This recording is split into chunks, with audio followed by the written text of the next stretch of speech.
Howdy, everybody. Welcome to Liberty Call. Today is Tuesday, March 12th, 2024. Hope you're having a good day out there.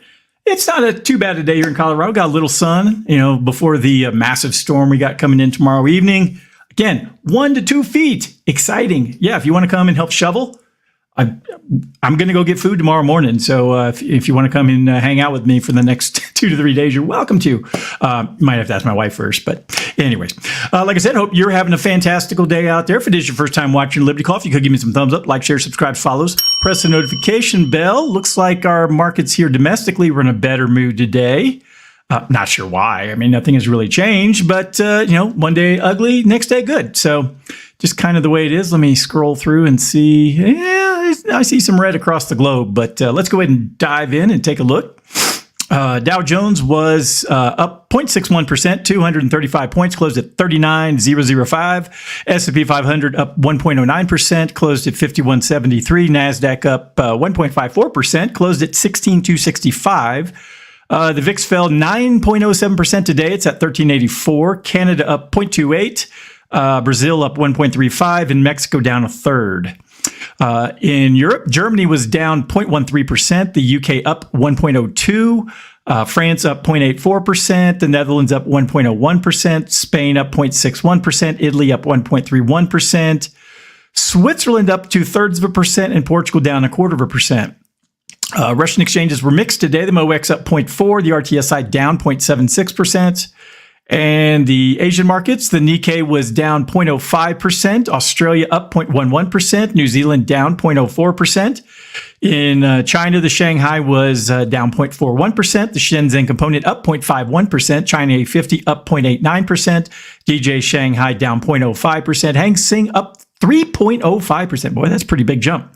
And the Taiwan weighted up 0.96. So, yeah, it looks like, for the most part, markets were in a happy mood. So, again, the market is not a living being, but sometimes you think it is as schizophrenic as it acts half the time. Or, well, that's the traders. The traders in the market. All right, let's move over to the market recap. U.S. stocks shrug off rising Treasury yields after inflation comes in hot. Yeah, the inflation numbers came in higher than what expected. But again, the market, you would think that if inflation is still hotter than expected, that those in the market would be like, oh my God, the Fed's not going to lower rates till next year if this keeps up. But no, completely surprised. I expected, the first article I saw this morning was inflation data was hot. And then, I looked over at the indexes and I'm like, why are they up? So again, it's schizophrenic out there, folks. All right. U.S. stocks began the day on a positive note, with tech stocks leading the charge despite a rise in Treasury yields driven by hotter than expected inflation data for the second consecutive month. The core inflation gauge matched the prior month at 0.4%, slightly exceeding expectations, pushing the year-on-year pace to 3.8%, just above projections. Morgan Stanley noted that this could delay rate cuts until June. Well, they've already been talking about June for months.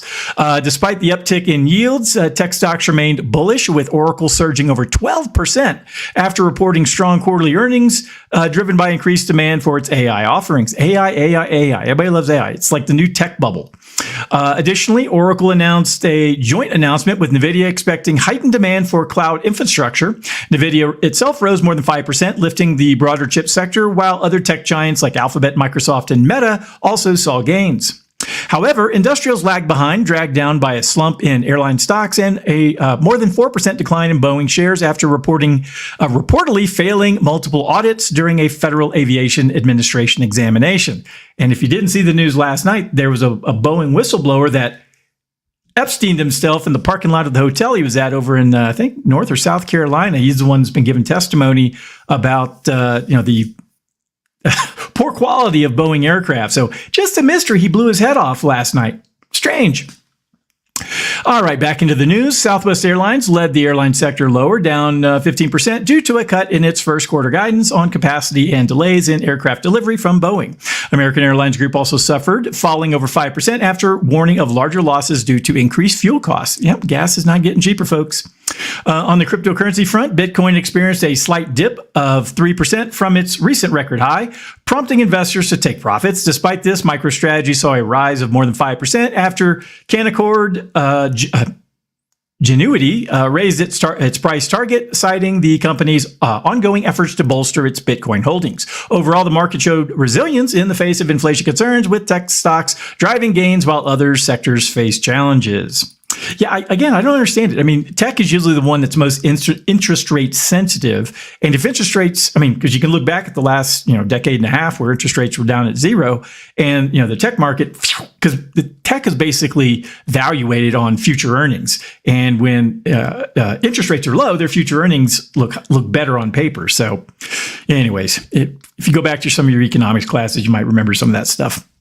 All right, next up, we're going to dive a little deeper into the CPI stuff. This is the February CPI report from First Trust, and I'm just going to read through it verbatim. It's not too long. Inflation accelerated in February, showing the battle against inflation is not over, and the last mile of getting it back down to 2% will be the toughest. Looking at the headline, consumer prices rose 0.4% in January, the most in 6 months, while the 12-month comparison ticked up to 3.2%. For those wondering, this marks the 36th straight month the year-on-year change is above the Fed's 2% long-term inflation target. Looking back at the details, inflation was boosted by energy prices in February, which rose 2.3% on the back of higher prices for gasoline. However, it's important to point out that that energy has not been the culprit for stubbornly high inflation over the last year. Energy prices are down 1.9% in the same time frame. Stripping out the energy component and its often volatile counterpart, food prices, to get core prices does not make the inflation picture look any better.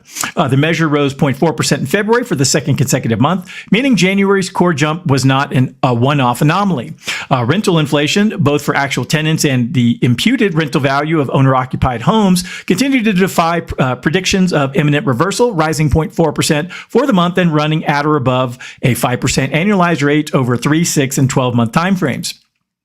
Housing rents have been a key driver of inflation over the last year. This month, it was responsible for over a third of the rise in the overall index, and we expect it to continue to do so as it makes up a third of the weighting in the overall index and hasn't caught up with the rise in home prices in the past 4 years. But the most troublesome piece of today's report was for the Federal Reserve came from, let me start over. But the most troublesome piece of today's report for the Federal Reserve came from the movement in a subset category of prices that the Fed is watching closely, known as the supercore, which excludes food, energy, other goods, and housing rents, and is a useful gauge of inflation in the services sector. After jumping 0.8% in January, the measure followed up with a 0.5% increase in February, driven by higher prices for airfare, 3.6%, and motor vehicle insurance, 0.9%. In the last 12 months, the measure is up 0.43% and has been accelerating as of late, up 6.9% and 5.9% annualized rates in the last 3 and 6 months, respectively. And while inflation remains stubbornly high, workers are no longer being compensated for it. Case in point, real average hourly earnings declined 0.4% in February. These earnings are up 1.1% in the past year, while real average weekly earnings are up just 0.5%, underpinning brewing weakness in the labor market. Putting it all together, the Fed has little reason at this point to start cutting rates soon. How they respond to the upcoming economic data in the coming months ahead could determine whether we repeat the inflationary 1970s. All right, so it's not all good news out there, folks. All righty. All right, got another article here from our friends over at Zero Hedge, diving a little deeper into the inflation numbers. Inflation hot, consumer prices hit a new record high, up 19% since Bidenomics began.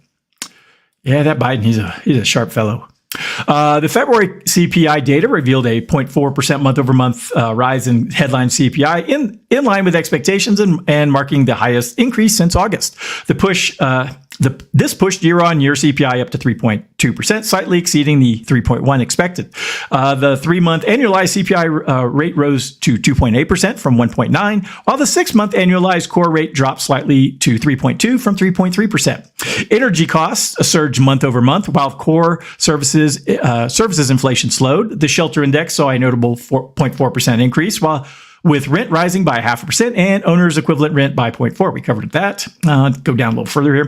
CPI year-over-year breakdown showed a 3.8% rise for the index on all items less food and energy of the past 12 months, with shelter index contributing significantly. Core CPI rose most of this is a lot of the same stuff. This article seemed more interesting when I read it earlier. Notably, consumer prices have not fallen in any month since President Biden took office, leading to an average annual increase of 5.6%, significantly higher than the average during President. I really don't care. They both created the inflation. Real wage growth has lagged behind, with food costs up 21% since Biden's term began, while non-supervisory wages increased only 18%. The data challenges the market narrative of slow disinflation, prompting concerns about the potential return of high inflation of the 1970s. Overall, the CPI report suggests ongoing price pressures and raises questions about the future trajectory of inflation and its impact on the economy. It had good charts. I think that's why these charts looked really good, and that's what I was paying more attention to. So anyways, all right. Got one last article here. So, before we get into the last article, basically, the news is inflation's still running higher than expected. And again, why does anyone expect the Fed is going to lower rates? Again, my hypothesis is they're waiting for something bad to happen, and then they can ride to the rescue like the Lone Ranger and Tonto, solve all of our problems with free money and quantitative easing and all that good stuff. And then they'll say, see how we saved you, even though they're the ones who started the fire. They are the arsonists who caused this problem 4 years ago. 4 years ago. All right, let's get to the last article here. It comes from Mises Wire, The Welfare State Prolongs Recessions. This comes from Patrick Barron. See what Patrick had to say. The essay addresses the issue of economic recessions and proposes a solution for ending them efficiently. It argues that recessions are the result of economic dislocations where resources are misallocated across different stages of production due to factors like changing consumer preferences or political interventions. The primary solution advocated is the removal of bottlenecks hindering the reallocation of resources to meet market demands. I know I've said this many times before, but the 2 or 3 million federal employees, especially like the smart guys who work at NASA, they are wasting their time working for the federal government. They should be solving real problems as opposed to just laundering money back into politicians' pockets. That's just my view. They could solve cancer or whatever, or go work for Elon and send rocket ships up into space in the private sector. I'd really like to see that. One major hindrance to the swift recovery identified is the existence of the welfare state. While welfare programs aim to provide temporary assistance to workers and companies facing economic slowdowns, they inadvertently hinder the reallocation of resources by sustaining non-productive consumption spending. The essay quotes economist Murray Rothbard, hero of mine, emphasizing the importance of private purchasing power and highlighting how government spending diminishes the productivity of the economy. The proposal suggests ending both corporate and individual welfare to eliminate barriers to resource reallocation. It acknowledges the challenges associated with such a move, but argues that it is necessary for enabling a more efficient recovery process. Additionally, the essay advocates for responsible behavior from both capital and labor, stressing the importance of saving and investing and in productive processes and personal skills. Drawing historic parallels, the essay contrasts the swift recovery from the post-World War I depression under President Warren Harding, who reduced federal spending, with the prolonged Great Depression of the 1930s under Presidents Hoover and Roosevelt, who increased federal spending and imposed regulatory barriers. It criticizes Keynesian economics for deviating from Say's law and promoting deficit spending and money printing as solutions to economic downturns. In summary, the essay proposes a free market approach to ending economic recessions by removing government interventions and fostering individual and corporate responsibility for saving and investment.